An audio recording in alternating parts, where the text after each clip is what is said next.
In this episode of Tfx TV, I'm going to show you how to create this.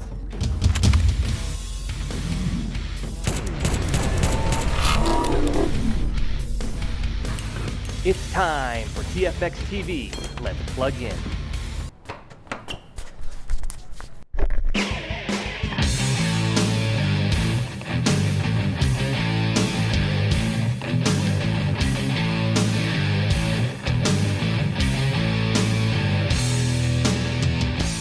Hey everybody, this is Aaron Anderson with Tfx TV. Today we have a very exciting tutorial because for me it was so exciting to realize that I only have to use After Effects to do complex 3D animation now. Before I'd have to go into something like Blender or 3D Studio Max and do the animation and do the tracking data and all that stuff over there, but now it can all be done in After Effects. The two main things that we're going to be using three main things is After Effects, Element 3D by Video Copilot, and also this other plugin called a script called Elementary. Elementary is awesome because it allows you to animate complex 3D objects and add shadows to those inside Element 3D with Adobe After Effects. So it's real exciting stuff. The clip that you just saw was a little piece of a small test that we did for an upcoming short film that we're going to be doing. Now, it's called Outnumbered. In the description below, I'll put a link there and you can watch the whole test called Outnumbered. But we went out there, we only did it 1 hour, we didn't use any lighting, it was a run and gun kind of thing, made a lot of mistakes, but the point was to see if we can use the new workflow of just using After Effects to animate 3D objects for in live action. And we accomplished that and it worked out pretty good. So stay tuned for that short film coming up too. So go to my website at trinityfxmg.com, and if you click on this video over there, below I'll have more links to more detailed tutorials, because this tutorial we run through it pretty quick. Not a lot of detail on all the things that I do, so head on over to my website and go into the description there, and I'll have a bunch of links to other tutorials that have something to do with this kind of a workflow. Also, a little later in this tutorial, we're going to have Kevin, the creator of Elementary, show you how to rig and animate the robot. So it's really exciting stuff, and I hope you really like it. So let's get started. So let's go through this really quick because this is a tutorial on how we animated the robot specifically, but I just wanted to go through and show you exactly what we filmed. So definitely go to my website to see the full test that we did. It's called Outnumbered. This is just a small sequence of that small test we did. So anyways, here we go. This is the footage that I filmed. There's the actor, and he pulls out, starts shooting at the robot, and back. Now, right on the other side of this blue screen is one of our friends was holding up the blue screen. Now, the only blue screens I have is a really large blue screen and a really large green screen, and it wouldn't work for this purpose. So the day before the shoot, I went to Walmart. I bought 4 squares of, I think it's called poster board. I bought the blue ones. I just overlapped them a little bit, glued them with Elmer's glue, and on the back I duct taped it.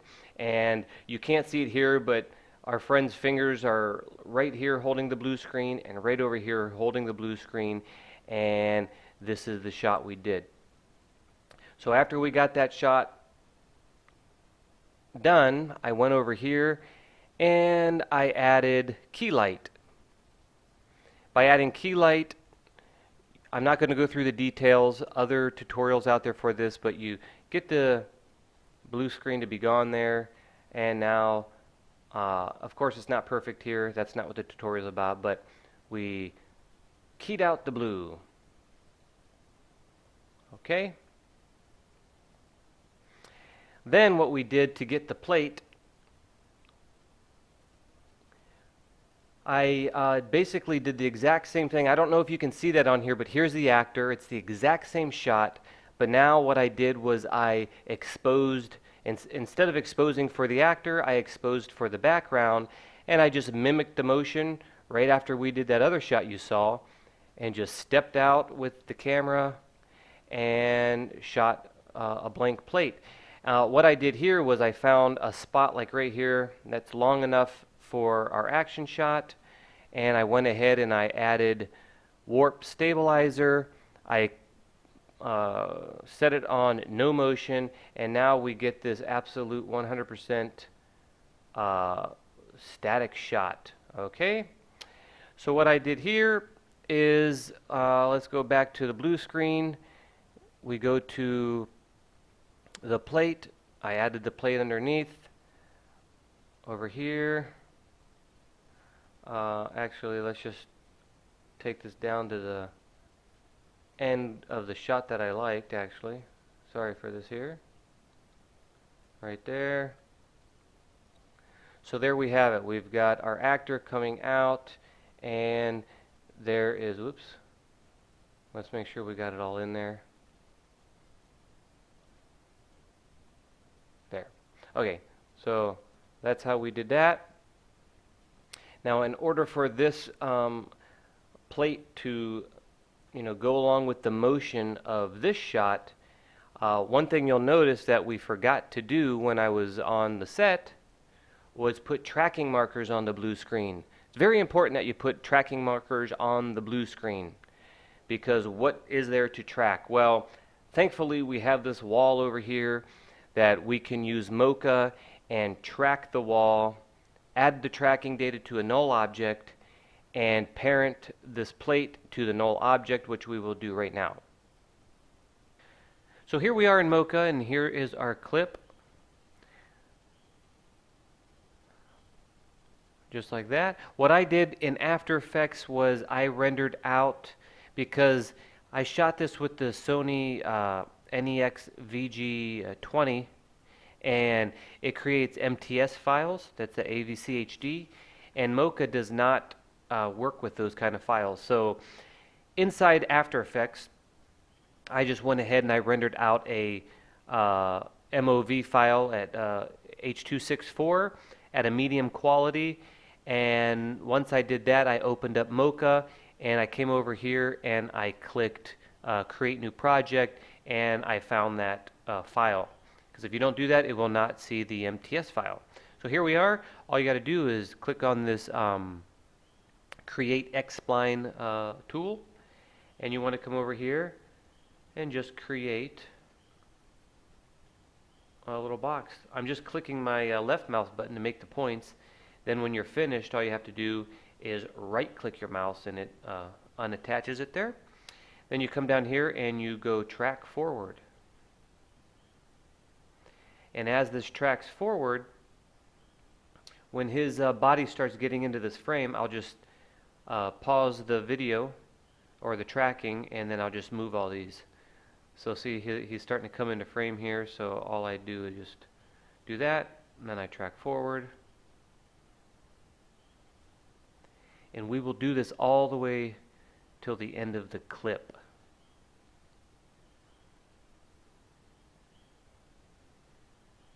So he's going to come into frame here. We just stop it. Well, we can go over here, I guess. Like that. Track forward. Let's stop it there. Sometimes it might take a couple tries to get a good track. I forget exactly what I did on the actual thing, but we'll just try this real quick here. See, it's tracking there. If you want to get more information for Mocha, we can go like that. Go ahead and track forward.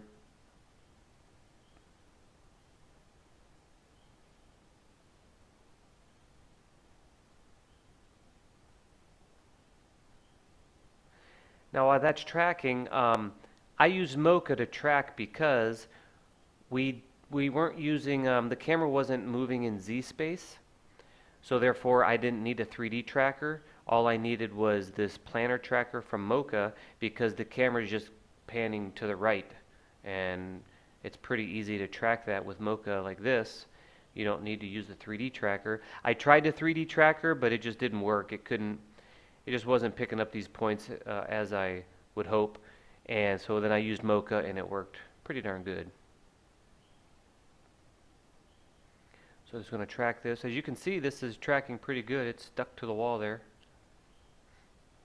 And down here you can see the progress bar almost coming to the end here.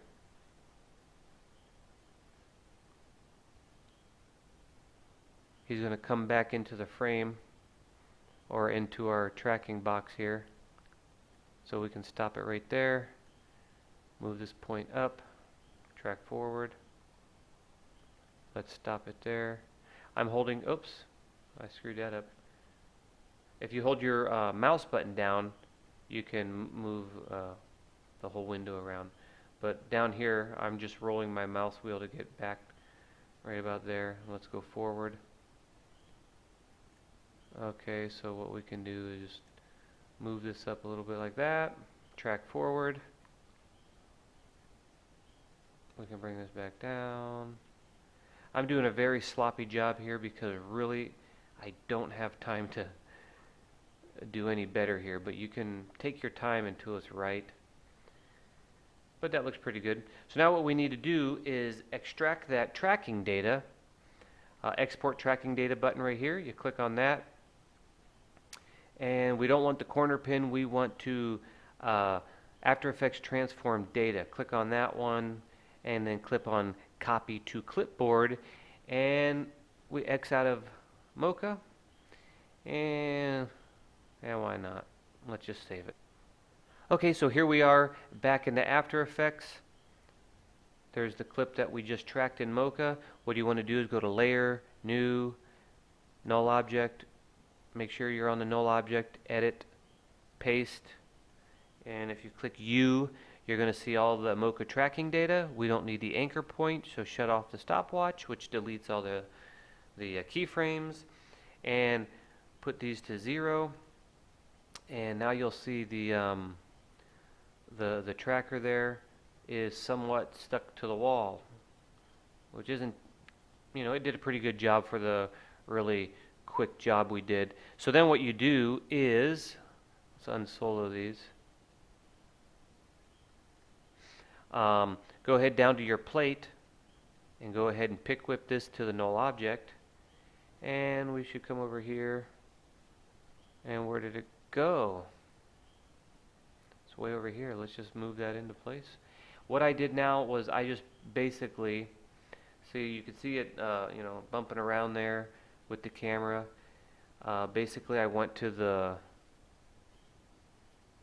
worst part, which right about here, and then you can go click on the plate, click on scale. See, it's at 90, it's not even at 100. So what I basically did is move this around till I liked it. And it looks pretty good, I guess. So there you have it. Now we're going to go over to my friend Kevin, the creator of Elementary, and he's going to show you how to animate and rig the robot. So go ahead, Kevin, take it away. Hey Aaron, thanks for having me, and let's get started by having a look at the model. It's got 9 different parts that we want to animate separately, but Element only has 5 groups. So we had to cut the model into 3 layers, one for the left leg, below one for the body, and even below one for the right leg. The only issue with this is that if I now rotate the camera, it doesn't make sense because I need to reorder the different layers by order of depth. But at least now we're able to use Elementary to attach each group to another object that is going to control the position and rotation of the group. And what's very important is that the anchor point of the null controls the pivot point of the model. So here I place them on the axis of each part. So I'm going to show you how to rig the left leg. So let's have a look at the scene setup of Element 3D. Here the robot is actually only one file, one model, and each of the parts that we want to animate has got its own material. This means that if you enable only one material into each group, you only get one part into the group. And that's really the best way of doing it because you don't have to worry about the scale. So let's duplicate the element layer, and I usually set the transfer mode to multiply. This is going to be my reference to set the pivot point of each of the parts. Now let's select the layer, click on create, and select all the groups 1 to 3. Now we have 3 null objects, and this one, for example, controls the position of group 1. Let's just shut down the reference. And if I now rotate the null object, the model also rotates, but it's going to rotate around the pivot point of the whole model. So for this part, for example, it's not going to work properly, and we're going to need to go into the left view to change the anchor point of the null object so that the part rotates as it should. Luckily, we've got the reference here. Let's just shut down the group 1 of the reference and do the same for the element layer, but we can do that simply by setting the scale of the anchor of the group to 0. Now we really see our object very well. Let's use the pan behind tool and move the anchor point to where we think it should be, more or less. And you really need to zoom in to see very well what you're doing. Now, what I do is that I lock the anchor using the lock and lock button, and you can see that the quality switch changes. And now let's rotate it by 180 degrees. And yeah, if the parts were aligned, you wouldn't see this kind of offset between the two, between the reference and the element layer. So what you need to do now is reveal the anchor point, and you're going to need to change manually, to move manually the anchor point along each axis. But what you see now is actually the result of the rotation for the new position of the anchor point. This means that you don't have to set the position, then rotate to check if it's good, change the position, rotate again. No, you can just do it straight away. So I'm going to do it manually because with the screen capture, it's actually pretty slow right now. I promise it's easier when you don't record your screen. And here I've got actually a pretty good agreement between the element layer and the reference. So this is done now, so I can unlock the anchor, and you can see the quality switch is back to line. Now if I rotate it, the part is actually rotating, well, around the point you chose, but it's really rotating around where you want it to rotate. So let's go back to the view and get rid of the reference. And I also need to reset the rotation so that they're correct. And what I want now is to parent the foot to the tibia and the tibia to the thigh. So if I rotate the group 1 now, it's going to use the model's pivot point. I didn't change it, but all the parts follow. And this part now rotates around the knee of the robot, and that's really what you want. And if you do that for all the parts, you're going to get custom pivots for the foot, tibia and thigh, which will allow you to animate the leg. But for the animation of that leg, I would need to do manually the rotation of the hip, of the knee, and even of the foot, which, I mean, that takes some time. It's not very convenient. So instead, I'm going to use inverse kinematics set up by this panel, which was supposed to extend elementary, but I'm going to merge both later. And I'm going to use this arm leg button. It's going to create inverse kinematics for this null, which is parented to this part, well, it's parented to lower, which is parented to the upper part of the leg, and that's parented to the pelvis. So let's do that. So here, yeah, it looks a bit strange, but let's have a look. I moved the target created, and it animates the leg. It doesn't look right because the model was created with the legs with an angle, and the inverse kinematics expect the leg to be straight. So it's very easy. I just need to correct the angle of each part so that by default the leg is extended. So I just need to reveal the rotations, and I believe I need to rotate this part by 45 degrees, and I'm just going to hide the other layers so that we see only the leg and we can see it properly. Now let's rotate the lower part of the leg by 90 degrees in the other direction, and the foot needs to be rotated by 45 degrees but in the other direction. So now let's have a look at the target and let's see what happens when I move it. So you can see that if I put it up, all right, now let's hide the rest of the body actually to really see only the leg. So when I move the target, all the rotations of the leg are actually calculated automatically, whatever the direction.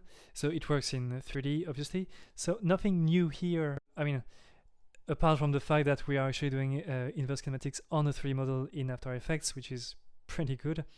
And the good thing is that if you can also use the pelvis here to for the animation, because the target is not parented to the pelvis here, so the leg really animates between those two parts.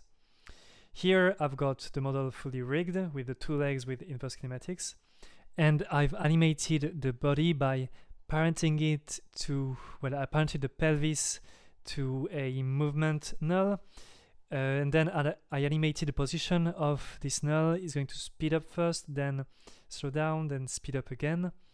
And you can see, well, I've hidden the feet because we don't really need them right now. And you can see that the legs are still animating between the pelvis and the 2 targets there. I've also placed null objects that help me know when a step is supposed to be completed.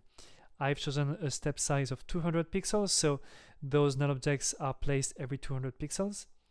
And what I need to do now is basically go through the time and find at which frame the body null coincides with one of those null objects, because that is going to tell me basically when a step is done. So once I find it, I just need to press the star key to place a marker in the timeline, and then do that for each of the other markers. And I need to do that because I didn't choose a uniform speed for the movement. So the time for each step is not the same, basically, and I need to know at which frame a step is done. Now I've got that, so I don't really need those markers anymore, but what I need to do is to concentrate on the 2 target nulls. So now I can create the original posture of the model. I've got the movement body at 1080 pixels, and my step size is 200 pixels. So I need to place this foot at the position of the body minus half the step, and this one at plus half the step size.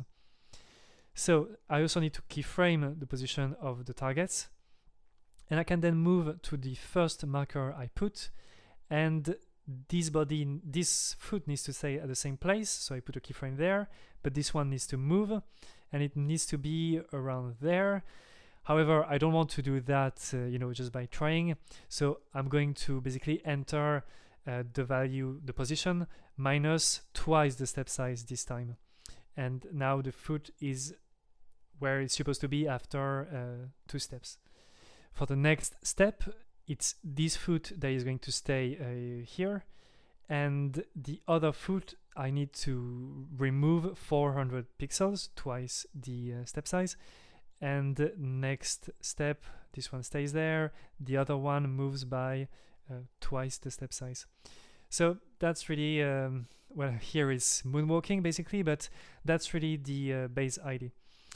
Now what you want to do is go in the middle of those steps and have it lift the feet so that you get a real walking movement. So what you need to do is each time a foot is moving, you need to, well, it's this foot that's moving here. So here I'm just going to add a keyframe by lifting a bit the foot, and I'm going just to change the tangents at the end of the step so that it's more abrupt. Then next half step, same with the other foot, although I did it a bit early here, so maybe I should do it this frame and then lift the foot to create a keyframe, correct the tangents so that they are straight. And for the last step is going to be the first foot that needs to be lifted. So this is going to give really the well, a true walking animation, but it's not over yet because we also want the pelvis to be lifted during at the middle of the steps. Oh yeah, I just forgot to place some keyframes because I just lost the position. So let's go at each step and add a keyframe so that we keep the position, and then after that we can basically do like the step. So go back to where I moved the foot and lift the body. As I placed markers in the timeline, you could actually use expressions to create the steps for you. For example, if you use the absolute value of a sine, you would get exactly the same animation that I did for the feet, but I find it easier to do manually because you can add some inaccuracy, and it's way easier to add some randomness that you can control, and it's also easier to change. Let's have a look at this in a perspective view. So I'm just going to let it render. So you can see that the body is moving and the foot are actually animated in a, I mean, it's pretty convincing because I did it pretty quickly, but see, it works fine. And it's not quite there yet. So the fact that the foot and the pelvis are going up is pretty good, but it's pretty rigid as well. So what we want to do now is add a bit of rotation to the pelvis between each step. So I'm just zooming in a bit, and let's rotate it by, let's say, 10 degrees in a direction, so that not around this angle. Yeah. So this way the pelvis is rotating so that it kind of follows the foot that goes forward. We need to keyframe that and basically use the markers that I created before. And here is going to be -10, then next step +10, and yep, and then the final step -10. So once again, you could have done that with expressions, but here I can go into the graph and then give it sort of a sine shape, and I could also play with the tangents to change a bit the shape. So I do prefer to do that manually. Now the only issue is that the pelvis, which is parented, the body which is parented to the pelvis, is going to rotate as well. So you need to balance this rotation using an expression, and it's very simple. You just need to use the value and remove the rotation of the pelvis, and this way the body is going to stay straight even though the pelvis is going to rotate with each step. But that doesn't prevent you from keyframing the rotation of the body. So from here towards the end, maybe to this direction, and we can actually do the same thing with the guns, which are parented to the body. So we're going to keyframe the rotation, but this time is going to be around X, and we're going to lift them a bit so that they face up towards the end. So to sum up, here we've got an animation created with inverse kinematics inside After Effects. That's not really new, but now we've got that for a model loaded with Element 3D, so advanced 3D inside After Effects. The good thing is that you can animate the model inside After Effects, but also edit the animation later, and the animation actually looks not that bad. And yeah, you're not tied to a given render of the robot, which means you can change the texture and the lights. Now, I didn't animate the foot, and I'm not going to show that in this tutorial because it's only keyframing the rotation of both foot. What you can see is that they are still here, they are still attached to the lower part of the leg because it's apparent. So that concludes the rigging and animation of the robot, and now back to Aaron. Okay, so here we are back in After Effects, and Kevin just showed you how to rig and animate the robot. And here is my elementary little script box over here. This is what it looks like with all the different legs and all those things there, and I'm not going to repeat what Kevin just showed you, but what I basically did after it's been rigged and stuff, I just animated it like this. This is really lagging my computer here, but you can see I animated it walking out.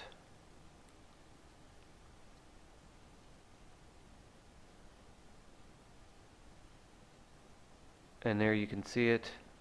So I just did an animated sequence from the direction that I thought it would come in this shot here. See, I just envisioned the robot coming over there, so I animate it. So what you do now is just, after I animated all that, I brought it down into this comp underneath the footage and above the plate.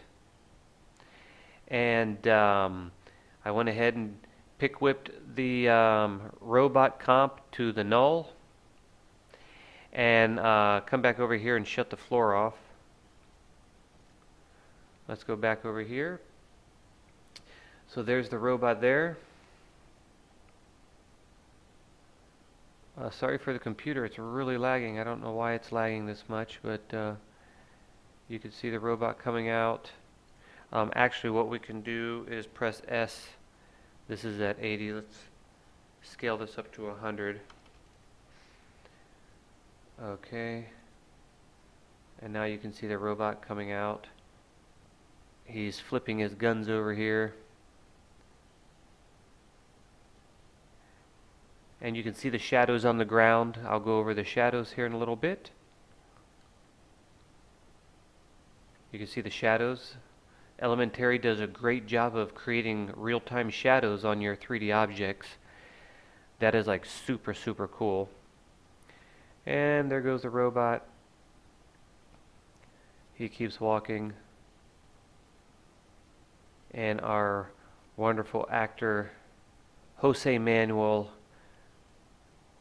ducks back in for cover. Now the robot looks kind of small here. We go in here and make him bigger, or just scale this up a little bit, or whatever. We're just playing around with stuff here, but you guys can get the idea of the robot walking there. So now if I ram preview,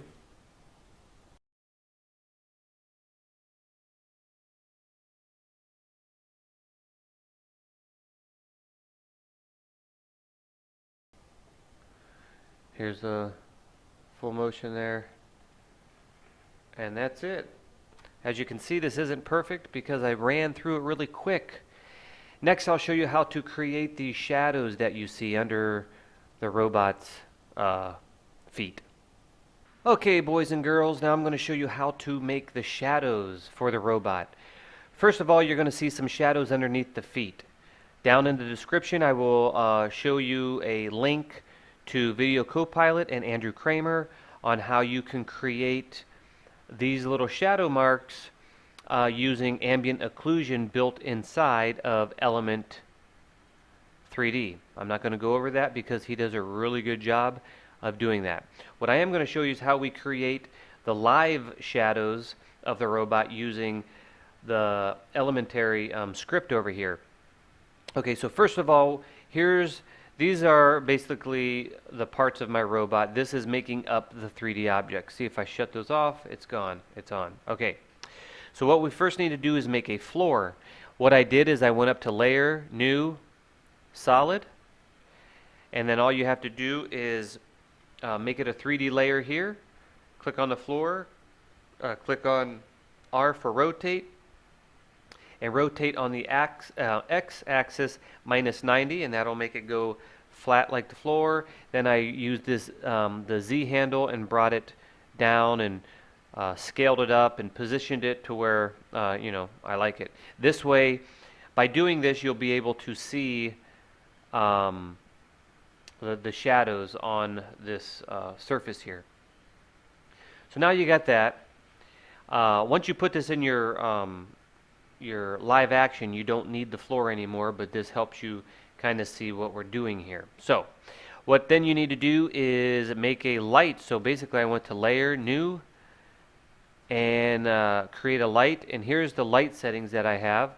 I made it a parallel. Intensity in my case was 135%, cast shadows, shadow darkness 60%. Then what you want to do is you want to position the light where your light source was in your live action. And if we go back to this, the sun was right about in this position here, so if we go back, that's where I put it. Now, in order to do the shadows and using elementary, you click on the light, hit Control, and you can click on, let's say, this right left leg, and come over here to the elementary box and click on Shadow. And that creates our shadow for the right leg. If we click on the light and we go with the body, we will come over here and click on shadow, and that creates the shadow for the body. Now if you don't see, I got these hidden here. Let's unhide these real quick. I have all this stuff hidden as shy layers so we don't see those. Now if you don't see a shadow occur, that means you have to bring this, anytime you click on the shadow, it creates a new comp with all these settings here. And if the comp is not below your robot or your 3D object, you won't see the shadow. So if we grab this and go underneath all the 3D object layers, you will see there's the shadow.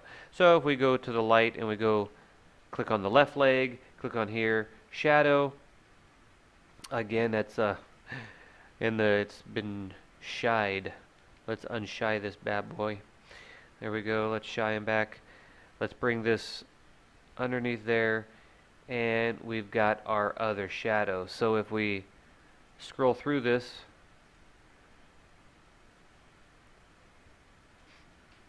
you'll see that the shadows are changing with the robot, which is really cool. See that? Now I already had this set up with my setting because the sun was really bright at this specific time we filmed this, so I have the shadows really harsh. But you can go over here. So here's the blur edges. If you don't want it that harsh, let's take this left leg. Here's the left leg, and if we go up to blur edges and let's make this number 7 there, you're going to see this blur out a little bit. See, it's getting softer. If we go up to 12, it's going to get even softer. So if we do this to all those, see, it's blurring out, softening up those shadows. So that's how you can get some softer shadows there. And that's basically it. So there you have it. Exciting stuff. I want to thank Kevin for stopping by and showing us how to rig and animate the robot, and for all of his hard work in creating Elementary, because without that script, we wouldn't be able to do this. So thank you, Kevin. Also, please subscribe to my YouTube channel, and definitely go over to tfxmg.com, because I'm going to update with tutorials underneath this same video over there. And I think that's about it. Leave any questions or comments that you have about this video, and please subscribe. And that's it. Aaron Anderson with TFX TV. Till next time.